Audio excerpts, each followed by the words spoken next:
Assalamualaikum warahmatullahi wabarakatuh. Halo semuanya, perkenalkan nama saya Rini Kurniatik. Saya merupakan mahasiswa dari program studi pendidikan kimia, Fakultas Keguruan dan Ilmu Pendidikan Universitas Sriwijaya.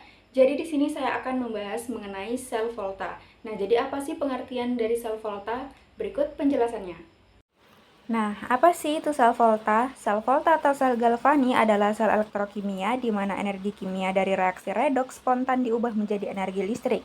Prinsip kerja sel volta dalam menghasilkan arus listrik adalah aliran transfer elektron dari reaksi oksidasi di anode ke reaksi reduksi di katode melalui rangkaian luar.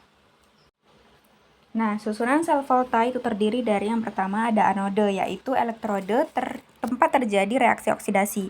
Kemudian ada katode, yaitu elektrode tempat terjadinya suatu reduksi. Kemudian ada elektrolit, yaitu zat yang dapat menghantarkan listrik. Kemudian rangkaian luar, yaitu kawat konduktor yang menghubungkan anode dengan katode. Kemudian ada jembatan garam, yaitu rangkaian dalam yang terdiri dari larutan garam. Jembatan garam memungkinkan adanya aliran ion-ion dari setengah sel anode ke setengah sel katode dan sebaliknya, sehingga membentuk rangkaian listrik tertutup. Nah, ada deret keaktifan logam atau deret volta. Urutan unsur logam pada tabel potensial elektroda standar disebut juga deret elektrokimia atau deret volta. Surat ini memberikan informasi reaktivitas untuk logam dalam suatu reaksi redoks.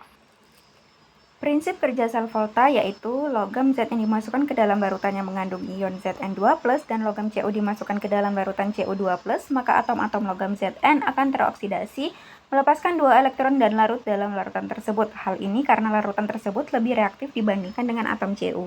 Elektron-elektron dibebaskan oleh logam Zn akan melewati kawat dan masuk ke arah logam Cu dan paradoksi ion Cu2+, sehingga jumlah Cu2+ akan berkurang dalam larutan. Elektrolit atau kawat akan mengalirkan arus listrik atau larutan atau elektron masuk ke dan keluar dari suatu larutan sehingga muncul tegangan listrik yang dapat dilihat dari voltmeter.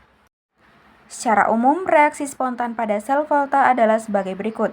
Zn plus Cu pangkat 2 plus sama dengan Zn pangkat 2 plus plus Cu.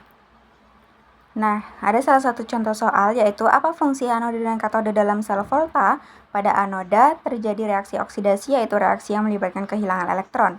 Ada katoda terdiri reaksi reduksi interaksi yang melibatkan penambahan elektron. Jadi itu fungsi anode dan katode dalam sel volta. Nah, jadi itu tadi penjelasan saya mengenai sel volta. Semoga dapat dipahami. Saya akhiri. Wassalamualaikum warahmatullahi wabarakatuh.